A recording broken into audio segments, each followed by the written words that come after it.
the common cluttered kitchen drawer. In this age-old vessel, you may or may not find exactly what you're looking for. From peelers to mincers, from graters to choppers. In the world we live in today, there seems to be an app, widget, or gadget for just about everything. However, as I stood in my kitchen looking contemplatively out of the kitchen window at the ducks pooping on my lawn, I was reminded of a quote written by Orson Welles, who casually coined the famous quote over lunch one day, "The enemy of art is the absence of limitations." And I thought to myself, my goodness, he's right. So I called up my incredibly talented chef friend, Sam Parish, to see if she'd be keen to take this notion and put it to the test. And this is what we found out. If anyone's like tuning into this video halfway through, I was not allowed a knife.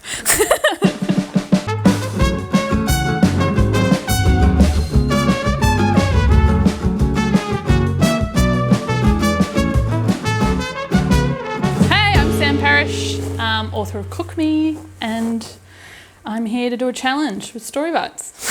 Today we're going to be cooking these, my Nana's fish cakes. These are nostalgia in a bite, really. So yeah, these are a tribute to her and my family, and yeah, these are yummy.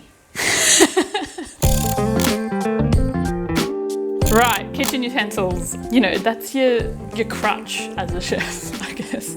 Having the right tool for the job, as they would say, definitely will be an interesting challenge in terms of utensils not being endless. Oh, I love a zester. Just does things that a knife can't do. So we're gonna take this away. Okay.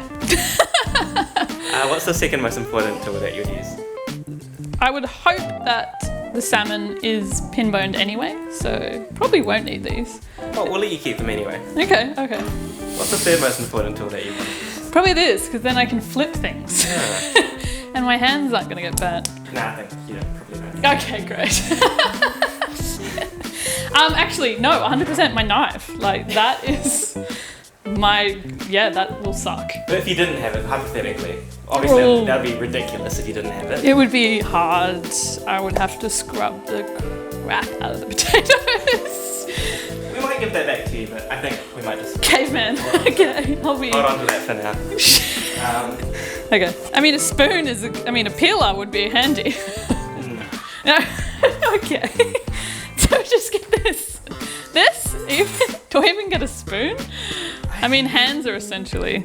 Yeah, your hands are a good substitute, so I'd say... So literally I have these stupid tweezers that I would never use. Okay, cool. Right, let's do it. We're gonna wash these because, I mean, I could actually... Oh! Whoa, did we get that on camera? All right, so I'm just gonna peel these.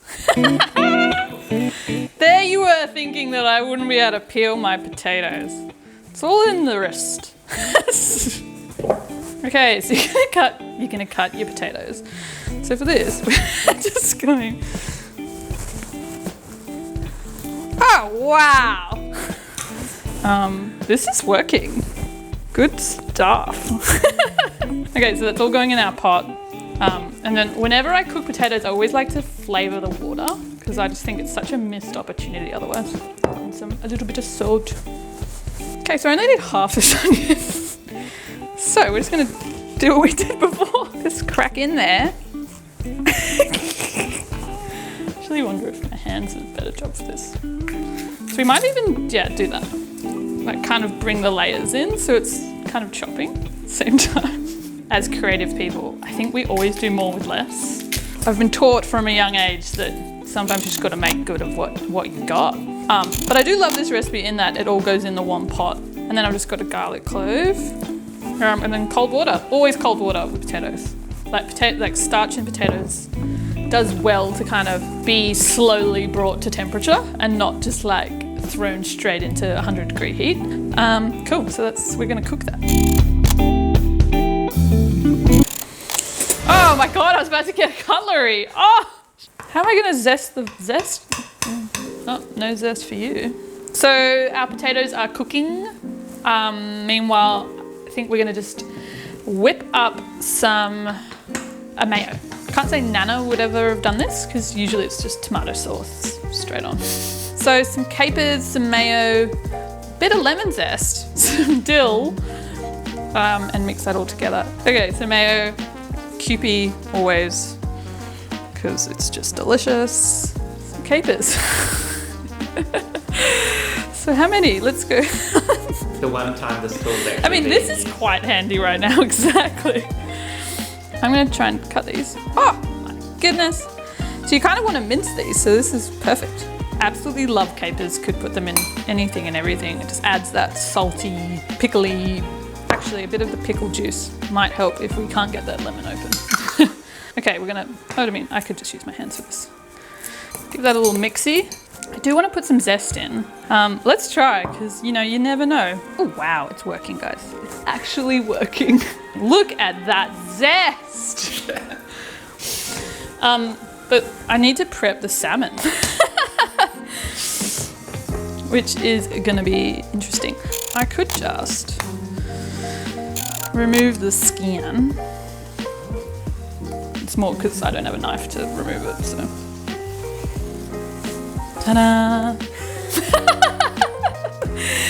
Okay.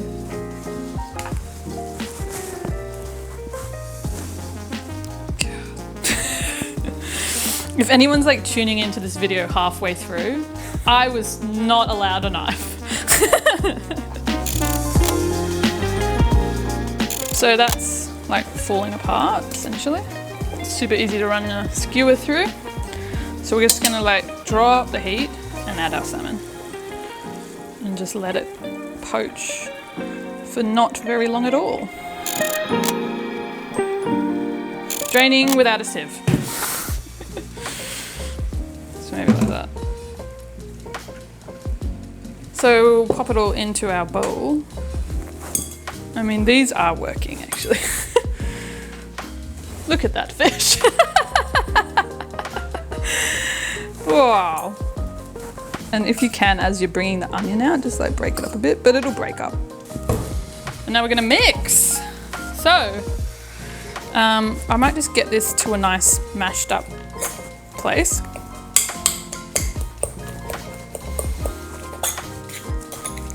Almost baby food vibe. Nice. It's actually pretty good, considering what we're using to do it. Okay, so zesting. Look at that. Okay, so dill. Love a bit of dill. Egg. Straight from the chickens. I've got chickens right when the egg crisis happens. So, some flour. I'm gonna use my hand. I'll start with this and then I'll add more as I think I need it. And then a smoky fish. So I've gone for a hake. Is that how you say it here? So I've gone for a hake. You do you, whatever smoky fish is around in season. Just adds that yummy, smoky, different flavor through our fish cake. Might just go a little bit more flour, but I think we're looking pretty good. And like, in terms of the consistency, like this rough place is actually not a bad place to be.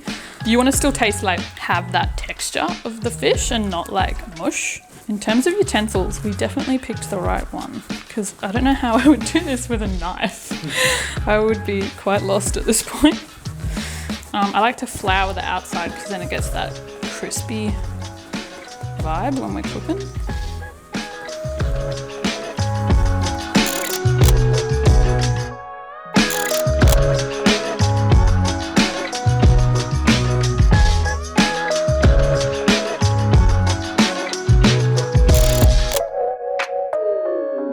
Okay, so all the fish cakes are fried, ready to go. We're gonna plate up because this is a cooking show and everyone likes to see it on a plate. Food stylist in me is going to overthink where I put it. And I'm hopefully gonna get some lemon juice. So, look at that, guys. It's a lemon, flower lemon. Okay, matches the capers. And then our capers. And of course, our yummy attempt of tartar sauce. Tartar? All right, so now we're gonna eat. Give it a taste, make sure it's okay. Use our tweezers. Yum. So good. Crunchy, fishy, potatoey.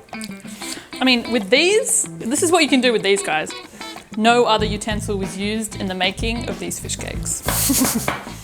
Just these beautiful styling tweezers. Thanks so much for watching, guys.